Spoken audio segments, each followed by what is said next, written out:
Welcome to my channel Backbenchers Matters और मैं हूं आपका मेंटर आशुतोष झा। आज हम पढ़ने जा रहे हैं मेथड ऑफ चार्जिंग। तो हमारे पास बेसिकली तीन मेथड्स होते हैं चार्जिंग के। पहला होता है charging by friction, charging by induction, charging by conduction. तो चार्जिंग बाय फ्रिक्शन क्या होता है कि जब भी कोई दो बॉडी है और ये आपस में क्या कर रहे हैं, फ्रिक्शन कर रहे हैं। फ्रिक्शन मतलब क्या है, आपस में रब हो रहे हैं।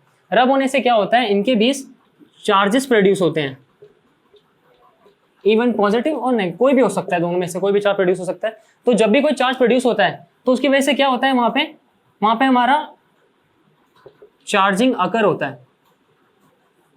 और ऐसा हम पहले पढ़ चुके हैं स्पार्किंग में।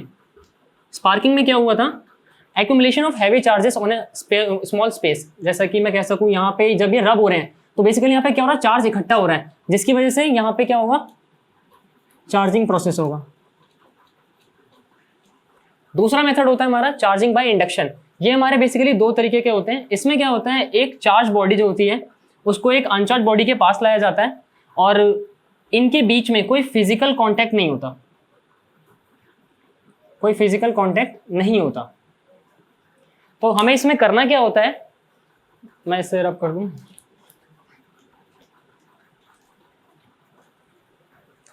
ये कोई बॉडी है जिसमें कुछ चार्जेस हैं और ये चार्जेस जो हैं ये यूनिफॉर्मली डिस्ट्रीब्यूटेड है।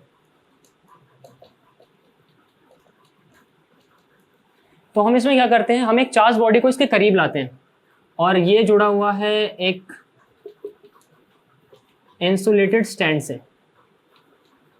तो करना क्या है, अगर मैं बात करूं पॉजिटिव की, तो मैं क्या करूंगा, यहाँ पे नेगेटिव चार्ज की एक बॉडी लाऊंगा। तो इस वाले डायग्राम में होगा क्या, सारे पॉजिटिव चार्ज इधर आ जाएंगे और नेगेटिव इस तरफ, और मैं इसको यहाँ पे अर्थ से कनेक्ट कर दूंगा। जितना भी नेगेटिव चार्ज होगा ये अर्थिंग में चला जाएगा। अब मेरी बॉडी जो बची है वो सिर्फ पॉजिटिव चार्ज के साथ बची है। सेम चीज अगर मैं यहाँ पे पॉजिटिव चार्ज ले आऊं तो इस डायग्राम में यहाँ नेगेटिव आ जाएगा, यहाँ पॉजिटिव आ जाएगा, और फिर जो बॉडी बचेगी वो बचेगी नेगेटिव चार्ज के साथ। ये होता है हमारा चार्जिंग बाय इंडक्शन, पॉजिटिव और नेगेटिव के लिए। अगला आता है चार्जिंग बाय कंडक्शन। तो कंडक्शन भी इसकी तरह सिमिलर ही होता है, बस इसमें फर्क इतना है कि हम इसमें बॉडीज के बीच में फिजिकल कांटेक्ट कर देते हैं। तो जैसे ये एक बॉडी है, ये एक बॉडी है, लेट अस अज्यूम ये एक बॉडी है जिसपे चार्जेस हैं। तो मेरी एक चार्ज बॉडी है जिसके करीब मैं एक अनचार्ज बॉडी लाया हूं, ये चार्ज है और ये अनचार्ज है।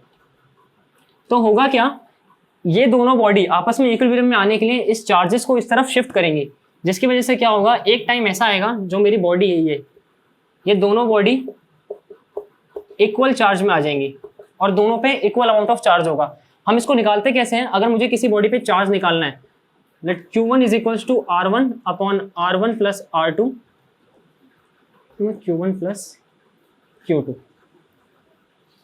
इसमें Q1 क्या होता है, Q1 होता है हमारा इस बॉडी पे चार्ज Q1 और इस पे जो चार्ज है वो है Q2। इसका रेडियस ये है R2 और इसका रेडियस R1, और हम यहाँ पे नया चार्ज, ये हमारा बेसिकली न्यू चार्ज है। तो न्यू चार्ज होना बॉडी हम निकाल सकते हैं इस फॉर्मूले से, R1 upon R1 plus R2 into में Q1 प्लस Q2। इसके बाद आता है इसमें दो चीजें, ट्रांसिस्टेंट स्टेट और स्टेडी स्टेट। ये कौन सी स्टेट होती है, ये स्टेट वो होती है जब मेरे पास एक बॉडी है जो फुल्ली चार्ज है और दूसरी एक अनचार्ज बॉडी है, और यहाँ से जो चार्जेस हैं वो इस तरफ मूव कर रहे हैं, इस तरफ मूव कर रहे हैं। ये स्टेट है। एक बार ये स्टेट यहाँ से चेंज होकर इधर आ गई जहां पे दोनों बॉडी पे सेम अमाउंट ऑफ चार्ज है, तो मेरी ये स्टेट कहलाती है स्टेडी स्टेट।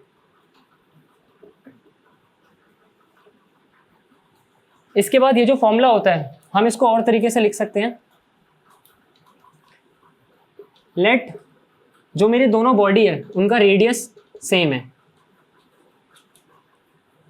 तो new charge on a body will be equals to R upon में R plus R, Q1 plus Q2, that will be equals to R upon में 2R, Q1 plus Q2।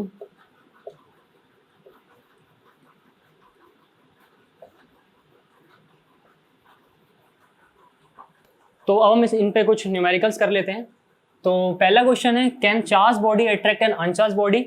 तो charge body क्या होती है, जिसपे कोई charge होता है, प्लस या माइनस कोई भी हो, पर सिंगल चार्ज। और अनचार्ज बॉडी वो बॉडी होती है जिनमें दोनों चार्जेस होते हैं। तो क्या ये बॉडी इस बॉडी को अट्रैक्ट कर सकती है? ये बॉडी ए है, ये बॉडी बी है, तो हाँ ये बॉडी कर सकती है अगर एफ ऑफ ए जो कि बी पे लग रहा है, एफ ऑफ ए जो कि बी पे लग रहा है Q1 Q2 by R square. अगर F of A F of B से ज़्यादा हो जाए, ये जो इस बॉडी पे फोर्स लगा रहा है अगर ये इससे ज़्यादा हो जाए तो ये बॉडी बी को अट्रैक्ट कर लेगी। सेकेंड क्वेश्चन की हम बात करते हैं। Radii of two sphere A and B are in ratio of 1:3 carrying charge Q and 5Q। If they are touched with each other and then separated what will be the charge on them.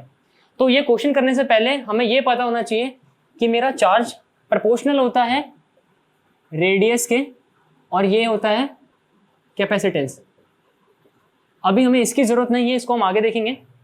फिर similarly Q1/Q2 equals to R1/R2 और हमारा main formula new charge on body will be equal to R1/R1 plus R2 into Q1/Q2। तो इस question में हमें given क्या क्या है? हमें गिवन है R1:R2 इज इक्वल्स टू 1:3 यानी R1 is equals to 3R2 और Q1 टू Q2 1:5 यानी कि Q1 is equals to 5Q2। तो according to formula body A है और ये बॉडी B है, ये दोनों पहले आपस में टच हुए और फिर सेपरेट हो गए। तो जब ये टच हुए तो यह है इक्विलिब्रियम में, तो इसमें Q is equals to R1 क्या है 1, R1 plus R2 1 plus 3 into 1 plus 5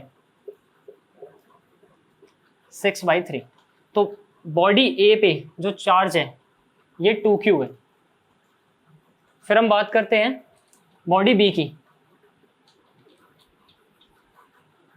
B पे Q 3/1 plus 3 into 1 plus 5 3 into 6/4 actually ये 4 है यानी 3/2Q और ये हो गया